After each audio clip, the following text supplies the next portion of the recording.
اس کے آنکھوں کے کانٹیکٹ لینس پگھل رہے تھے، کپڑوں کو آگ لگ چکی تھی اور ہزاروں ٹن وزنی عمارت اس کے پیروں تلے لرز رہی تھی۔ رون 91 فلور پر کھڑا تھا اور وہ بالکل اکیلا تھا۔ اگلے 15 منٹ میں اس نے جو کیا اسے 9/11 کا سب سے بڑا معجزہ کہا جاتا ہے۔ سپتمبر 11، 2001 نیو یارک شہر کی ایک ایسی صبح جس نے پوری دنیا کی ہسٹری کو ہمیشہ کے لیے بدل کر رکھ دیا۔ ورلڈ ٹریڈ سینٹر کے دونوں ٹاورز پر ٹیررسٹ اٹیک ہوئے اور 3000 کے قریب بے گناہ لوگوں نے اپنی جانیں گنوائیں، لیکن اس خوفناک المیہ کے بیچ ایک ایسا معجزہ بھی چھپا تھا جس پر آج بھی یقین کرنا مشکل لگتا ہے۔ ساؤتھ ٹاور کی 77 سے 85 فلور کے درمیان جب فلائٹ 175 سیکنڈز میں 950 کلومیٹر پر آر کی رفتار سے ٹکرائی تو ٹکراؤ کے زون یا اس سے اوپر تقریباً 600 سے 700 لوگ موجود تھے۔ جہاز پرندوں کی طرح چیرتا ہوا نکلا، 800 ڈگری سیلسیس کی آگ اور ٹوٹتا ہوا کنکریٹ، یہاں سے نکلنے کا مطلب تھا موت کو شکست دینا۔ اس دہلا دینے والے دھماکے کے بعد 81 فلور اور اس سے اوپر موجود ان سینکڑوں لوگوں میں سے صرف 4 لوگ ایسے تھے جو اس جہنم سے زندہ باہر نکلنے میں کامیاب ہوئے۔ یہ کہانی صرف ایک حادثے کی نہیں ہے، یہ کہانی ہے کوئک ڈیسیژن کی، انسانی ہمت اور موزانہ سروائیول کی۔ تو چلیے شروع کرتے ہیں۔ کہانی شروع ہوتی ہے صبح 8:46 AM پر، جب پہلا جہاز فلائٹ 11 نارتھ ٹاور سے ٹکرایا۔ ساؤتھ ٹاور کی 84 فلور پر واقع یورو بروکرز کے آفس میں کام کرنے والے ملازمین گھبرا گئے۔ ابتدائی نیوز رپورٹس اور عینی شاہدین کا ماننا تھا کہ یہ شاید کوئی چھوٹا پرائیویٹ جیٹ ہے جو غلطی سے راستے سے بھٹک کر بلڈنگ سے جا ٹکرایا ہے۔ کسی کے وہم و گمان میں بھی نہیں تھا کہ یہ دنیا کا سب سے بڑا کوآرڈینیٹڈ ٹیررسٹ اٹیک تھا۔ ساؤتھ ٹاور کے انٹرکام سے اعلان ہو رہا تھا، عمارت محفوظ ہے، آپ اپنی ڈیسک پر واپس جا سکتے ہیں۔ لوگوں کو لگا کہ خطرہ صرف نارتھ ٹاور میں ہے، لیکن وہ اس سچائی سے بالکل بے خبر تھے کہ ٹھیک 17 منٹ بعد دوسرا تباہ کن طیارہ فلائٹ 175 انہی کے ساؤتھ ٹاور کی طرف 590 مائل پر آر کی اسپیڈ سے بڑھ رہا تھا۔ صبح کے 9:03 AM فلائٹ 175 کے دائیں پروں نے ساؤتھ ٹاور کی 84 فلور کو چیر کر رکھ دیا۔ ایک ہی لمحے میں سینکڑوں لوگ لقمہ اجل بن گئے، ڈیسک، کمپیوٹرز اور فائلز راکھ بن گئیں۔ اب یہاں ذرا بلڈنگ کی آرکیٹیکچر کو سمجھیے۔ ساؤتھ ٹاور سے نیچے اترنے کے لیے 3 سیڑھیاں تھیں، اسٹیئرویل A، B اور C۔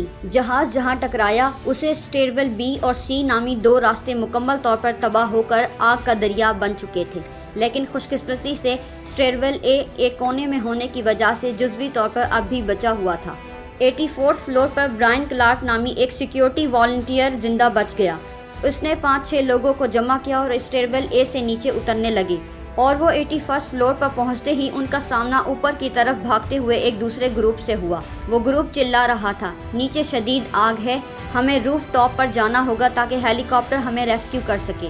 برائن کی ٹیم شاک میں پڑ گئی، زیادہ تر لوگوں نے چھت پر جانے کا فیصلہ کیا اور اوپر بھاگے، لیکن ٹھیک اسی لمحے برائن کو دھوئیں اور ملبے کے پیچھے سے ایک دھیمی سی چیخنے کی آواز سنائی دی۔ برائن کے ساتھ صرف ایک اور ساتھی رون ڈی فرانسسکو تھا۔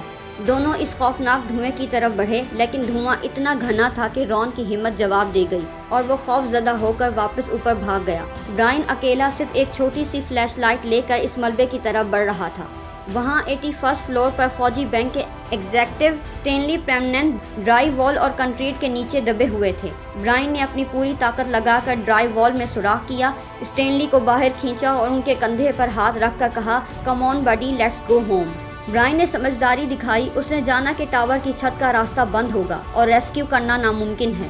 اس نے اسٹینلی کو منایا اور دونوں ٹوٹے ہوئے ملبے، زہریلے دھوئیں اور لرزتی ہوئی بلڈنگ کے بیچ اسٹیئرویل A سے نیچے اترے۔ وہ دونوں لابی تک پہنچے اور چرچ اسٹریٹ پر بھاگ کر اپنی جان بچانے میں کامیاب ہو گئے۔ اب بات کرتے ہیں تیسرے سروائیور کی، رچرڈ فین، جو ایک IT مینیجر تھے۔ جب پہلا جہاز نارتھ ٹاور سے ٹکرایا تو انٹرکام کی تسلیوں کے باوجود رچرڈ کو ایک گٹ فیلنگ ہوئی کہ انہیں فوراً یہاں سے نکلنا چاہیے۔ وہ 84 فلور پر لفٹ کا بٹن دبا کر جیسے ہی داخل ہوئے، بوم! فلائٹ 175 اسی سیکنڈ ان کی منزل کے قریب ٹکرا گیا۔ لفٹ کا کیبن بری طرح لرزا، لائٹس بند ہو گئیں اور رچرڈ گھٹنوں کے بل جا گرا۔ اگر لفٹ کے دروازے بند ہو چکے ہوتے تو رچرڈ وہیں زندہ جل جاتے، لیکن خوش قسمتی سے دروازے کھلے تھے اور رچرڈ فوری طور پر باہر نکل کر اسٹیئرویل A کی طرف بھاگے۔ لیکن رچرڈ کا سب سے بڑا امتحان 78 فلور پر منتظر تھا۔ جب وہ 78 فلور پر پہنچے تو ان کا دل بیٹھ گیا۔ ٹکراؤ کی شدت کی وجہ سے کنکریٹ کی ایک بے حد بھاری دیوار گر کر سیڑھی کے راستے کو مکمل بلاک کر چکی تھی۔ وہاں 2 اور لوگ بے بسی کی حالت میں کھڑے تھے، یہاں ریچرڈ کے اندر اینڈرن الائن سرج پیدا ہوا۔ اس نے بغیر کسی لفظ بولے اس ٹنز بھاری کنکریٹ کے سلیب کے نیچے ہاتھ رکھے اور اپنی پوری طاقت سے اسے اوپر اٹھا دیا۔ دیوار اتنی اوپر اٹھی کہ سیڑھی کے بینسٹر پر ٹک گئی اور نیچے ایک چھوٹا سا سوراخ بن گیا۔ ریچرڈ اور اس کے ساتھ موجود وہ 2 لوگ اس سوراخ سے رینگ کر نیچے نکل گئے۔ ریچرڈ ہزاروں مشکلات کو پار کرتے ہوئے لابی تک پہنچا اور باہر نکل کر بھاگا۔ وہ ٹاور سے زندہ نکلنے والا تیسرا شخص بنا۔ اب آتے ہیں چوتھے اور سب سے آخری انسان پر، رون ڈی فرانسسکو۔ آپ کو یاد ہوگا کہ رون وہی شخص تھا جو برائن کلارک کو چھوڑ کر اوپر 91 فلور پر چھت کی طرف بھاگا تھا، لیکن 91 فلور پر پہنچ کر رون کو احساس ہوا کہ دھواں اتنا زہریلا اور گھنا ہے کہ چھت پر ہیلی کاپٹر سے ریسکیو کرنا 100% امپاسبل ہے۔ اس لمحے رون کو اپنے گھر کی طرف سے کال آتی ہے۔ اس نے وقت ضائع کیے بغیر فوری یو ٹرن لیا اور اکیلا ہی نیچے کی طرف بھاگنا شروع کیا۔ رون کے لیے یہ سفر کسی جہنم سے کم نہیں تھا۔ 84 فلور سے 75 فلور کے بیچ درجہ حرارت 800 ڈگری سے زیادہ تھا۔ جیٹ فیول کی بو سے دم گھٹ رہا تھا اور شیشے پھٹ رہے تھے۔ رون کو اپنے موبائل فون کی ہلکی سی اسکرین کی روشنی میں راستہ تلاش کرنا پڑا۔ اس کے کپڑے جلنے لگے، اس کی باڈی پر شدید برنز آ گئے اور اس کے آنکھوں کے کانٹیکٹ لینسز حرارت کی وجہ سے آنکھوں کے اندر ہی پگھل گئے۔ اس کے باوجود رون ہر درد کو برداشت کرتا ہوا ملبے پر چھلانگیں لگاتا ہوا گراؤنڈ فلور کی لابی میں پہنچا۔ اسے نیچے پہنچنے میں 15 منٹ لگے، لیکن اس کے لیے یہ ایک صدیاں لمبا سفر تھا۔ رون جیسے ہی بلڈنگ سے باہر نکل کر چرچ اسٹریٹ پر آیا، ٹھیک چند سیکنڈز بعد ساؤتھ ٹاور تاش کے پتوں کی طرح زمین بوس ہو گیا۔ گرتی ہوئی بلڈنگ کا ملبہ رون کے سر پر لگا اور وہ دھول کی خوفناک بادل میں بے ہوش ہو گیا۔ کئی دنوں بعد جب وہ ہاسپٹل میں بیدار ہوا تو اسے معلوم ہوا کہ وہ ساؤتھ ٹاور سے زندہ نکلنے والا آخری انسان تھا۔